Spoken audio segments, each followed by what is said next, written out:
Hey, what's going on guys, it's Stubbs here, welcome back to another episode of my GT6 Project Drifting series, and in this episode I decided to feature this. This is another very requested car by you guys. It's a 300ZX. So this thing, everybody wanted me to feature in one of these episodes, and I know why, because it's a rear wheel drive car, front engined, it should be really fun to drive. Once I tune it, it looks like this. Also, a bunch of you have asked me to basically tell you guys exactly what paint job or whatever the paint chip that I was using for this car. So this is a GT gunmetal. That's pretty much what it's called, GT gunmetal, and then it has a little code at the end which I think it was 003.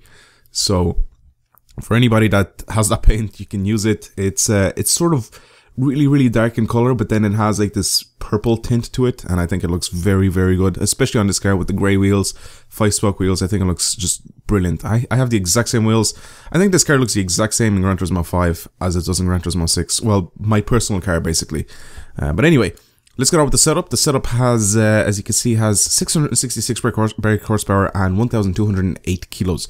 Now this thing can actually go a lot higher than 666. This can go over I think it's just a little bit under 900 horsepower. I think if I tuned it, if I added NOS or whatever, it'll definitely go over 900 horsepower, but I think it's just slightly under 900 horsepower, which is huge for one of these things. But on the track, basically, this thing just doesn't need any more horsepower, and I didn't leave the bit in where I was doing a burnout, but I was doing a burnout and then I set off, and even up until 6th gear, even with this 666 horsepower, even up until 6th gear, it still was doing a wheel spin because it was just absolutely mad with torque and power. So it's a very high power car, this, and you don't see much of these drift in real life because the balance isn't quite right in these.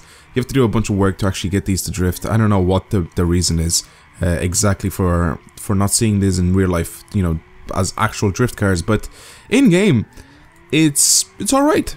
Once you tune it right, once you get used to it as well, it actually drives very well. As you can see by me going around these corners on Suzuka, I can keep almost a perfect line all the way throughout the corner. Like, especially in the first corner, all I did was, hit the handbrake a little bit, and then I managed to basically position myself perfectly. So I literally went around the corner like almost perfectly, almost touching the inside line all the way, and I don't know, it's a very easy car to drive once you get it tuned right.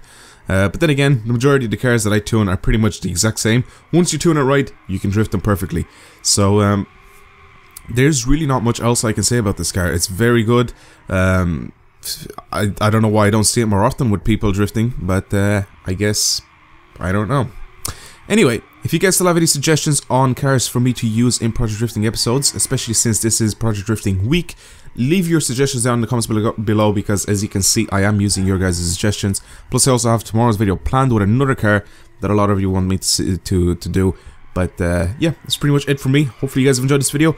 Thank you again for watching, and I will see you guys later.